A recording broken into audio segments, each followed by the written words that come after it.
Okay, Jake, you ready for this one? This is a common question. So, can a person heal from a herniated disc naturally? Yeah. So there's a couple of layers there to unfold. What is naturally, let's talk about a herniated disc.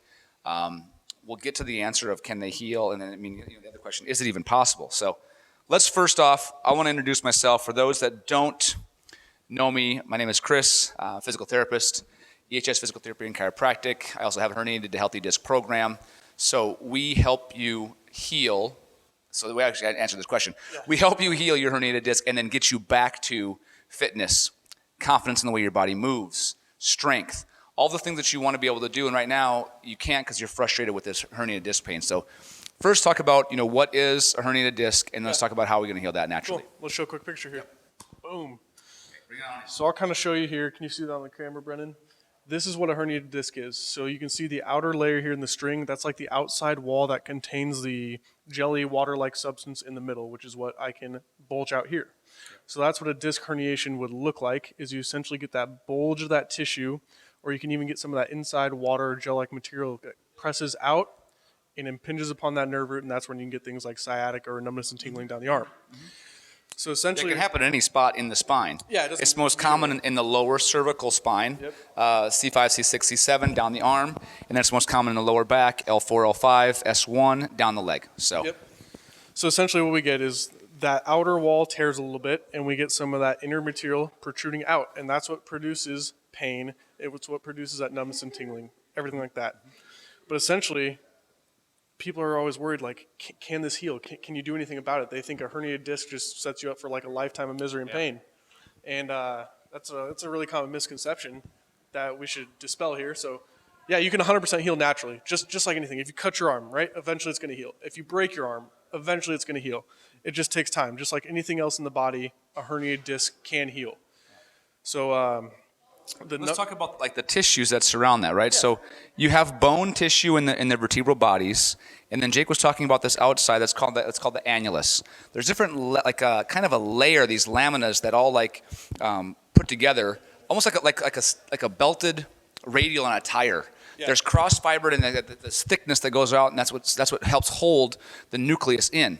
Now over time, there can be times when the annular wall either has a little bit of a crack or a fissure in it, a little tear, which allows a weaker spot for the nucleus or that gel-like material to escape. So this is, in a herniation, there's actually the disc material is taking up space out in that way. A bulge would be where the annular wall is still intact and it's just pushing out a little bit. So there's different levels of that. But like Jake said, they're all different tissue. This is soft tissue. This is hard tissue, bone. Your skin is a tissue, all tissue. But your body will heal those based on the movements and the loads and the inputs that you put to it. So even if you were to break your spine, your back, or you broke your arm, or you had a cut like he was saying, you're going to treat that with enough time and enough appropriate interventions to allow your body to put some type 1, type 2, type 3 different kinds of collagen down, fibrinogen. You get like a scar tissue to help hold that. So your body's going to try to reduce that piece of tissue, push it back out of the way, or at least eat it up out of the way, and then put other strong tissue similar to what's there to help scar that thing down. So like I said, even if you broke your back, your body's going to then put a callus around the bone. It's going to put a little matrix or like a lattice work of new bone tissue, right? Osteoblasts come in and lay new bone down. That's why even if you break your leg, it's not like, well, I broke my leg, I'll never walk again. I mean, it takes time, but you can do it again. Yeah.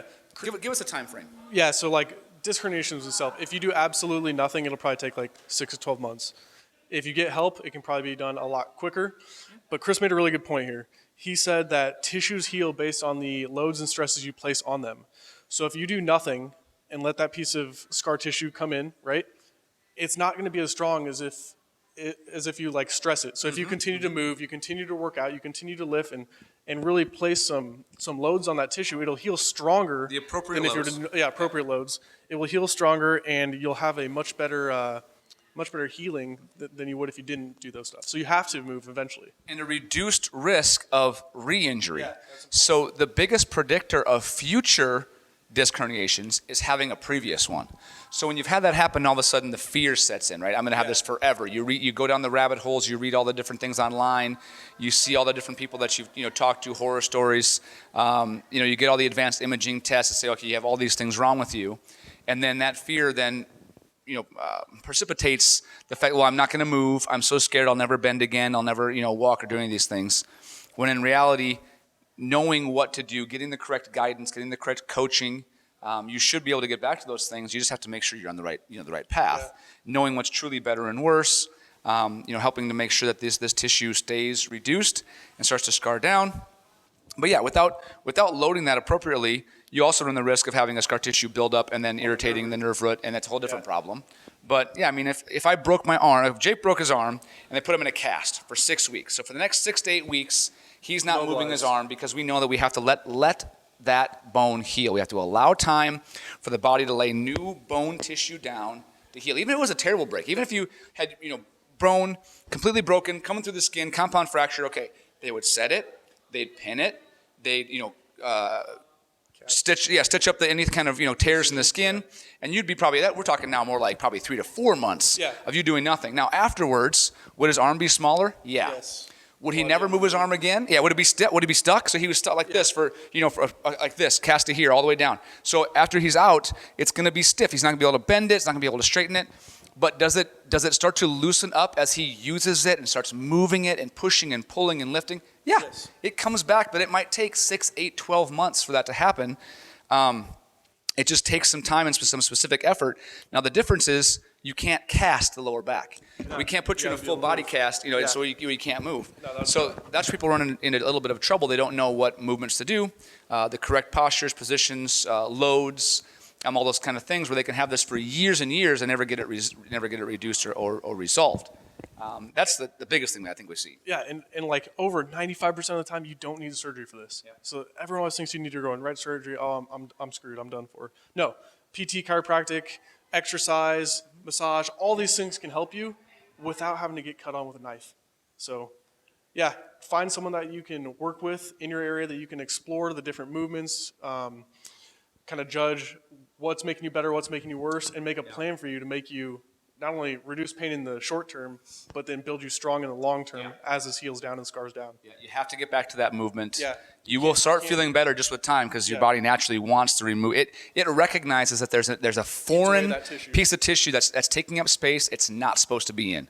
So it's trying to do something to that's why it hurts. I mean, that's why there's pain there. There's discogenic pain around this area. There's nerves in here that send a signal to your brain saying, okay, something's wrong here, which then a whole other cascade of events happens where your body tries to, little macrophages, little thing tries to eat up that little tissue and remove it and lay down new tissue. But without the proper, said loads and guidance, it can be tricky, which is why this is so much different. Well, not different, harder, more difficult than other tissues of the body. I just this morning saw, a picture of a little video, a 3-second clip of Tiger Woods back to golfing again. Okay, bad leg injury, and it's right? been, what? Almost a year. Almost a year. So will he never walk again because of it? No. I mean, it will heal. It just takes some time and some very specific, direction and loads and guidance, and dedicated, time and mindset towards it. Not being afraid to get back on it again. I mean, the fear is there, but having some coaching that help you a lot. Yeah, there will be ups and downs. There'll be setbacks. Good days, bad days. Yep. There'll be little flare-ups. That's part of it.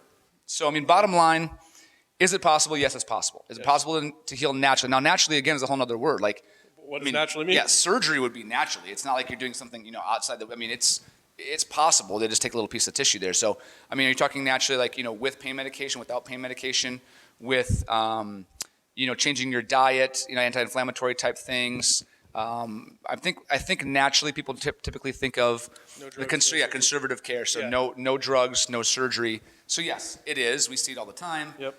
It does not work for 100% of the people, but the vast majority it does.